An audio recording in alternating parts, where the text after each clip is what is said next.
You are listening to We Can Talk About This, conversations with Jonathan and Christa throughout fall about ideas shaping us and the world we live in.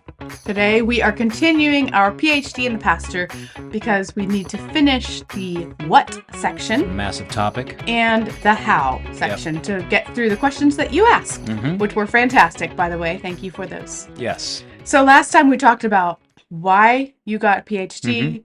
All of it went into the school you chose, what degree or concentration you chose. We're going to zero in a little more on the what. Okay. Specifically talking about your dissertation topic. Okay. So how did you choose it? Why did you choose it? Were there any goals you had? Okay. So for those of you maybe listening and not familiar what the dissertation is, it might be helpful to know that the dissertation is the capstone project for a PhD student. It is supposed to contribute to the literature, to what is written out there on the topic. So you're trying to say something new. You're trying to actually add to the conversation and not just regurgitate what's already been said. Which you can imagine is very difficult when you think of all of the things that have already been written. There's already been a lot said, so you have to understand, okay, what could I say that's different, that's new, and that's uniquely helpful? And so you begin your PhD program thinking, what's that going to be? Yeah. And some guys actually, I had some classmates that actually knew what they were going to write about when they started the PhD program. I did not. But I wanted to write on something that I was interested in. I had someone tell me that they were so sick of their dissertation by the time they finished it. It's like, I don't want to do that. I don't want to write on something that I'm bored of. I refused to bore myself. I refused to. Like, why would anybody in their right mind spend a lot of money and effort doing something that they're bored with? Not happening. So I wanted to write on something that came at the intersection of a few ideas that are really important to me, or pursuits that are important to me. One was biblical theology, and that is the unfolding story of the Bible and themes within the Bible that I have grown to just love. Yeah. And I know you love biblical theology too. And one theme in biblical theology is the idea that we were created in the image of God. And this idea that we're created in the image of God is just so amazing, that there's something about us that bears the imprint of God, and that explains a lot about ourselves, like why we have creativity and why we have aspirations for greatness and why, but it also there's a darker side to it, and that is like why in our aspirations for greatness we end up destroying ourselves and others, right? So there's the theme of sin. So I was thinking about that, and then in addition I started to read the writings of Blaise Pascal. Okay, so I have his Pensées here, and that's French for thoughts. And I was reading Pascal, and he's an extremely interesting writer. So he lived in the 17th century. He was a Roman Catholic, and he lived in Paris, where there was a lot of really wealthy people, really spiritually and religiously apathetic people. And he was putting together some thoughts as a defense of Christianity, particularly to people who didn't necessarily dismiss Christianity, but who really didn't care much about it. And so he was writing to say, how can you find anything else that so compellingly explains the absurdities of the human condition? The human being is an enigma whose answer is found only in God. And so I began to think, I wonder if I could put the two here together. I wonder if I could put together this idea of the image of God and Pascal's argument for Christianity. And so that's what I did. Yeah. So the research question that I asked was, can Pascal's argument, that is, that only Christianity is able to explain the absurdities of the human condition, can his argument be sustained and strengthened by the biblical theological theme of us being created in God's image? And so that was the dissertation. And how I came on that is just I consulted what I was most passionate about and what I was most interested in. And by the time I finished, got to the end of my dissertation, I didn't want to stop writing it, which I felt so gratified by, because I was like, I'm so not bored with this. I feel like it continued to be fruitful. And so that's it. Yeah, my dissertation. I must say I've enjoyed watching you just now talk about this, because because I could just tell you're just getting all excited. Getting animated. It excites me, yeah. Yeah. It's because it's important. It's It is. deep. It's multifaceted. Yes. And So the title of my dissertation was unnecessarily wordy, but no word is unimportant. So it is the Imago Dei, that's Latin for image of God, and Pascal's abductive. Now, abductive is a form of reasoning. It's unlike you in contrast with deductive and inductive. Mm-hmm. Pascal's abductive anthropological, that refers to the human being argument. Mm-hmm. So the Imago Dei and Pascal's abductive anthropological argument. For those of you who are interested in reading it, it is online. you will not be able to put it down. Yeah. If you want to stay awake at night, if you want to get no sleep, try putting this at your nightstand. That's good. Yeah. Okay, are we ready to move on to the No, how? we're going to keep on talking about my dissertation. No, we're ready to move on to the how. Okay, we are going to get down to the nitty gritties. The nitty gritties. Yes. Okay, let's do it. So we had so many questions along this line. In fact, I think we had 6. And why didn't more people ask about my dissertation? Alas. Okay, Alas. let's get down to the nitty gritties. Here are some of them. How did you manage your time and still stay up on deadlines and church schedules? How was your schedule changed during the season of your family life? How did you manage family time? What kept you going and connected as a family in what was a very busy schedule? What motivated you to keep on? How did you balance family life with scholastic life with working life? So all 5 of these questions all revolve around the same thing. Time management and the PhD and family. And ministry. And ministry. Okay. Let's say one thing, several things. Yes. So you can probably speak to this a lot. Mm-hmm. It was hard. Mm-hmm. And I don't think we did everything right. Mm-hmm. And we had conflict. I would stay up late. I would be tired. My mind would often be on it. I would like to make one note. Yeah. We mentioned this in the last episode, but when Jonathan started, when you took your entrance exam, we had a 4-year-old, a 2-year-old, and a 4-month-old. And then we now have 4 children. So a couple years, that was when you initially started the process. And then it was 3 years later that we had our 4th. Yes. And that was also during the PhD process. Yeah. So incredibly busy. Busy, even if I wasn't working on a PhD. Yes. Be very stressful and busy. Yes. And then added to that was the studies, the traveling, the financial strain. Jonathan also was a youth pastor at that time, and it was a very busy ministry. Very, very busy ministry. A multifaceted ministry. Yes. And I think at a point in my life when I was probably taking on more responsibilities because I was eager for responsibilities and eager for experience. But also responsibilities that were like during a typical workday, 8 to 5, but also a lot of evenings. Yes. As well. A lot of evening responsibilities he had with his work. Yes. So just so you know the picture. Yes. That was what we're adding the PhD load. And you know what was really interesting is that when I got to campus for some of the modular classes and I met some of my classmates, a lot of them were retired guys. Not that retirement can't be busy, but there was a former there was a medical doctor, an eye doctor, a guy who had gotten a degree at MIT in something related to computers and had kind of transitioned out of that career and we're going to start a career in teaching theology and getting their PhD. So they were at a very different stage of life than I was. Now that's not describing all of them. There were some guys, classmates of mine, that had young families as well. But in terms of time management, it was trying to find all the pockets of time that I could. Staying up late. Even though I did have responsibilities with the church, one benefit of that is that I was able to use some of my time on some mornings to read and write because it's not like there's a big disconnect between my work as a pastor teaching and preaching and my ability to prepare. And sometimes the two coincided. I remember when I was doing some papers on Ecclesiastes for my PhD, I taught on the book of Ecclesiastes. And so that dovetailed perfectly. Yep.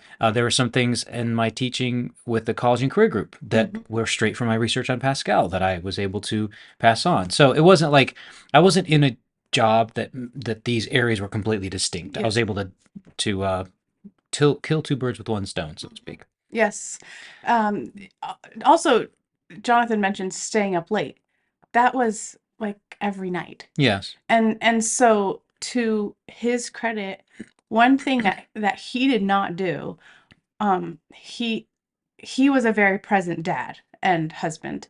Um, and so he tried to be there, when he came home from work, to be there and on for like the witching hour of dinner and getting the kids in bed and things like that, and then staying up late to work on things.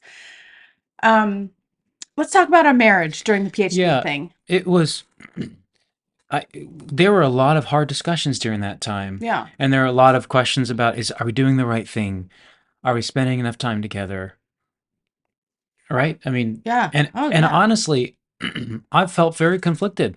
Yeah. I was often feeling like this might not be the right thing. I went into it thinking it was. I hope to finish it. I think God wants me to do this, but I know God's first called me to be a husband and a dad. And if for some reason the two seem to be like irresolvably conflicting, I know what I'm going to choose: the PhD. No, I'm just kidding. Not cool. No, I know. Not even funny. I know which I'm going to choose. I'm going to choose Christa, prioritize Christa and the kids over the degree because that's the primary calling. And But there so, were times when that was put to the test. Like we had one of yes, our biggest health scares during that time yes, when I was pregnant with our fourth with Karis, and my water broke just prior to 20 weeks pregnant, and I was on bed rest, and Jonathan was trying to take care of me, do his job, take care of our other three kids, do his PhD. It was incredibly stressful for you.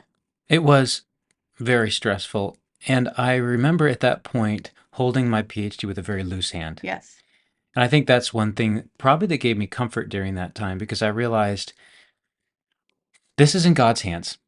If God led us to begin this, He could lead us to end this. Mm-hmm. And it wasn't that important that I was really willing to scar our family over. Maybe maybe I did scar us a little bit, but that I wasn't willing to throw something precious away for that. But it was a lot to work through. And even just thinking about it right now, it's like, yikes, that was a tough time. And there's no easy answers to it. It's not like we could say, oh, we went through this and this was our method and it was great. It wasn't great. No, no. It was hard. It was very hard. And so if you are also in the middle of this, take courage. You are not alone. It's not like we're looking back and like, oh, it was a dream. No. I will say some things that we did.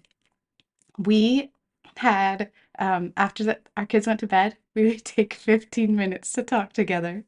And that's kind of funny now because it seems like such a small amount of time, and it is. It is. But it's not nothing.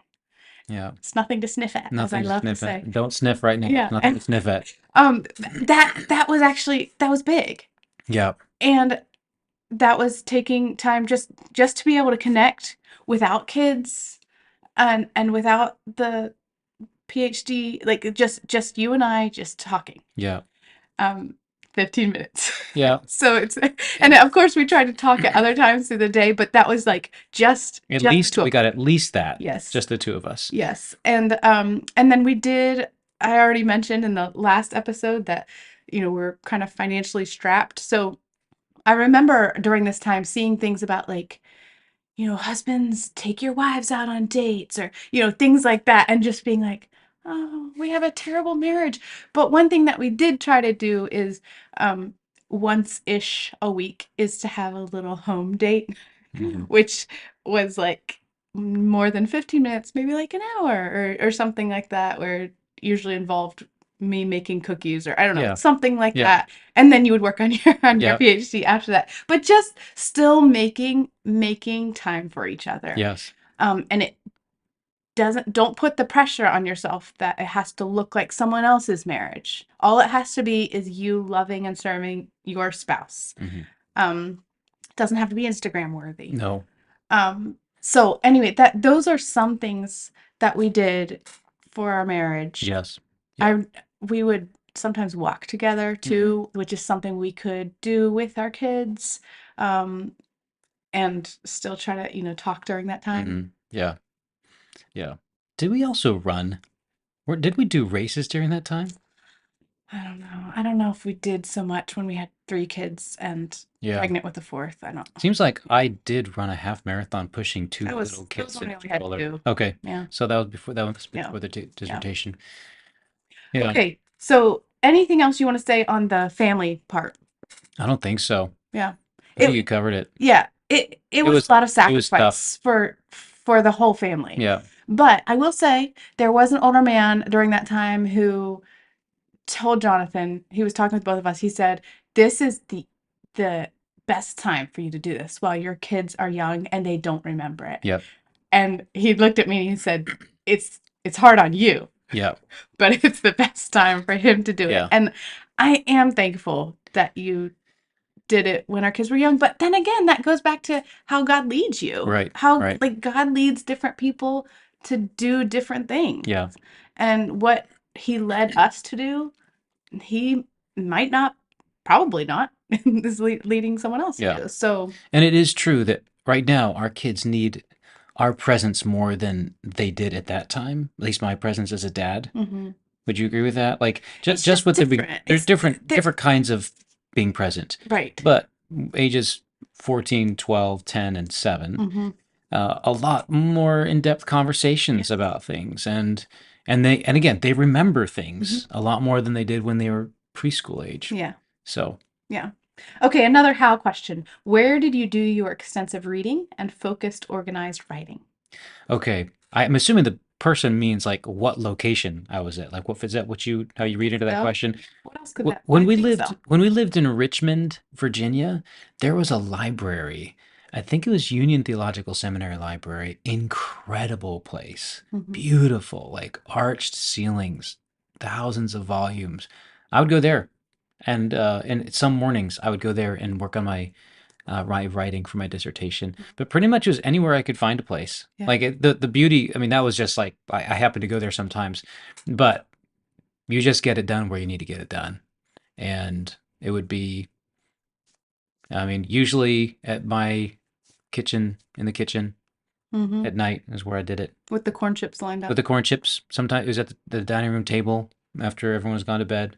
Yeah. That's where I did it. I remember in Richmond, so we were in Charlotte for the first half, and then we moved to Richmond for the last year and a half or so of your PhD, and that was the like intense writing time for you. And I remember I devoted a shelf of our pantry for snacks for you. Do you remember that? Right, you did. For late night snacks, because he would be up for hours after the family went to bed. So, way to go, you. Oh, way to go, you. Wow. I mean, that was the last thing you needed to do is provide snacks for your writing husband. Yeah. Okay, so that's the nitty-gritty parts. Now let's go to the results. Here are some questions people asked. Okay. How has it helped in ministry? How has it benefited your pastoral ministry? Does the cost justify the result? In what practical way has your PhD directly affected your ability to function in the ministry or enhance it? So I did touch on a lot of those questions in the last episode. So I think that you can like scroll back to the first episode. I mentioned the fact that the efficiency in research, sermon preparation, I think the rigor that your mind is subjected to when you have to write a dissertation and do a tremendous amount of reading. I'm reaping the benefits of that every single day. Yeah. The familiarity with a broad variety of areas of reading, and so those are things that have benefited me. It wasn't primarily what I took away with me from it. It was primarily what it did to me. It's primarily how it shaped me as a person.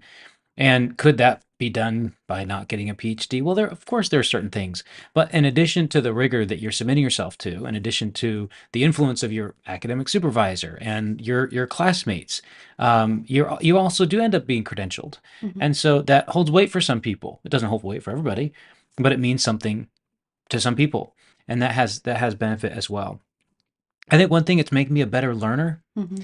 A life anybody should be a lifetime learner, but when you get your PhD, you drill down even more into how to learn what to study and how to produce than what you studied, how to think creatively and originally.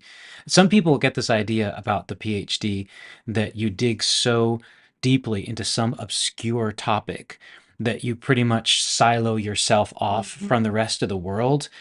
If your PhD is doing that to you, it's not a good PhD, because my conviction is the deeper you go, the more you are finding the deep interconnectedness of everything. The deeper you go into one topic, the more you see how that topic is like a network with other topics. Mm-hmm. So it should never be the case that the more learning someone gets, the more obscure they get. That is, I think it's a misunderstanding for one thing, and if it's actually happening, get away from that approach completely. Once more for the people in the back.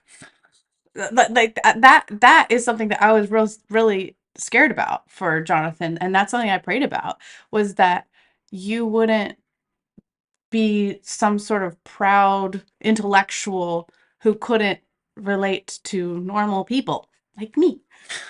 Um, The more intellectual you become, the humbler you should become, because you realize how vast this world is and how great God is. Like if you were approaching scholarship from a Christian perspective, it is entering into the vast mysteries of God's being in the world He's created, mhm, and that stimulates a sense of humility and awe and wonder, and then your learning is prompted and energized by by God Himself yeah. and the world He's revealed. So no, I've heard it said that a PhD is someone who knows so much about one thing that he begins to know nothing about everything, about anything. Again, I completely disavow that understanding of what a PhD is.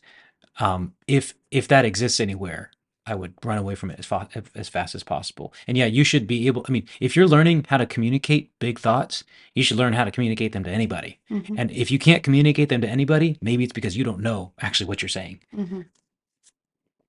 Man, Let me just drop just this mic. just Just bring it on. good Yeah. job. Good job. Yes. Well, as far as results that I have noticed from you and benefiting your pastoral ministry, Grayer hair, more wrinkles, uh, balding head. okay, I was actually going to say something about how I've noticed God has given you humility, something I love about you. Thank you.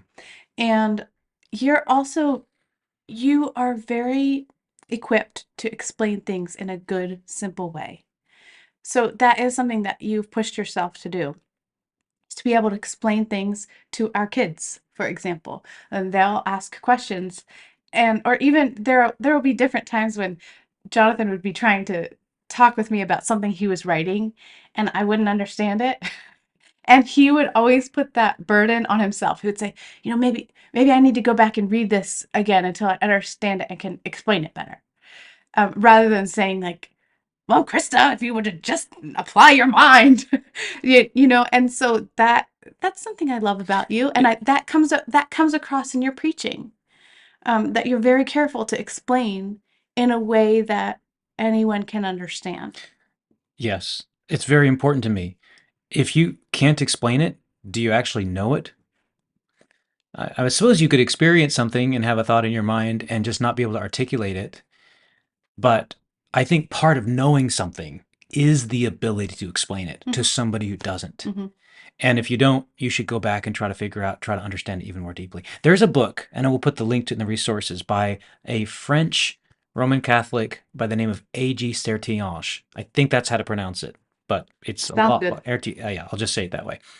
It's called The Intellectual Life. And admittedly, it sounds like a very presumptuous title, but it is an incredibly helpful book because although it's about a kind of lofty topic, the intellectual life, it brings it down to practicality. In fact, I quote from A.J. Sertiage in the preface or the dedication of my dissertation, when he says that children, for the Christian scholar, complicate life, but they do so in such a way that forces the scholar to make sure that he's making concrete his understanding. He said they look with questioning eyes to you to interpret reality for them. And you must.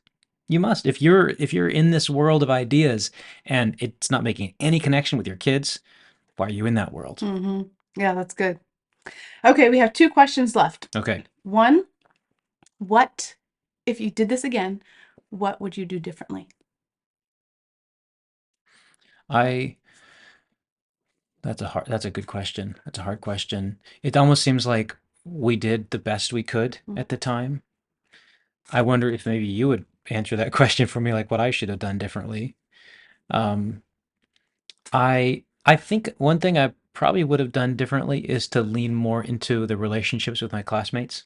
Mm-hmm. And really, because that's one big value of the in-person. The modular program put me on campus there, and there are some guys that I still stay in touch with, but that's one thing I really miss about the constant on-campus experience, because the scholarship is very much a community experience, and that I think that is one thing I do regret overall about it not being completely in person. Yes. And Dr. Pennington, who is the overseeing the research program at the Southern Baptist Theological Seminary, had done a lot of effort to create a space for scholars to be together in the room at the third floor of the library. But I do wish that I had done more with that. Yeah. But beyond that, there's so much that I'm happy I did. Mm-hmm. The choice of dissertation, not sacrificing the family, although there were sacrifices the family made. I don't know. Do you have any thoughts on that? Well, one to your point of wishing you had leaned in more to relationships with fellow students, that was a choice that we made at the beginning. That's true. That it would be modular. Yeah. Because that seemed to be what was best for you, Yeah. for our family. And so there were losses from that. Yeah. As we mentioned before, my kids and I would usually drive to meet Jonathan for the second week. That meant that we were spending time together that you weren't spending with your classmates. I wouldn't do that differently, though. Right. Right. You know, Yeah. I mean, it was a choice. Any choice you make involves a loss if it's between two good things. Yep. And so that's one thing that was lost, but not in a regretful way. I think that it's we made the choice, and I also say this about the whole choice of concentration. Would I choose apologetics and worldviews again? I don't know that I would, actually. I'm glad I did it. I'm glad I did it. But I might have. What would you choose? Oh, I might have just gone with straight philosophy. Yeah. Or I might have gone with Old Testament theology or New Testament theology or something more specific like that. I might have. Yeah, but I sometimes think about that. I don't regret what I studied, but there's so much else, right? There's so much else, and it's almost like you pick up a catalog and you realize you only have so much money to spend, and you got to choose something. Yep. And that means saying no to a lot of other things, but that's life too. Yep. Yep. Well, since Jonathan's a doctor, I'll sometimes jokingly tell our kids or myself, like, hey, go show that to dad. He's a doctor. He knows how to fix that. Okay, last question. Yeah. Someone asked, will you give me a scholarship? Of course. Absolutely. We'll give you as many scholarships as you want. Go to seminary for free. Have at it. Are you going to fund that? No, I just bestowed it. Just bestowed it. Yeah. Well done. Yeah. Well done. Okay, and I've come to the end of my question list. Okay. Anything else that you wanted to add? I just want to thank you, because this is obviously a topic I love talking about. And so thank you for indulging me in it. Thank you for your part in the journey. And thank you to those of you who are listening. And we hope it's helpful to you, because I think that many of you might be listening to this because you're choosing a program, because you're considering this as a path. Pray about it. Like, yes. This is something that you absolutely need God's help with. Don't enter into this in your own strength or for your own reasons, but constantly submit this to the Lord in prayer. And trust that He'll lead you. If He leads you to do it, He'll lead you through every step of the way. And I think what you said was so important, holding that loosely. Like, wanting whatever the Lord wants. And whether that's to start it and not finish it, or to complete it, but just trusting in the Lord with all your heart through every step. Yes, that's right. Thanks for joining us. You can find resources like that book Jonathan talked about on wecantalkaboutThispodcast.com.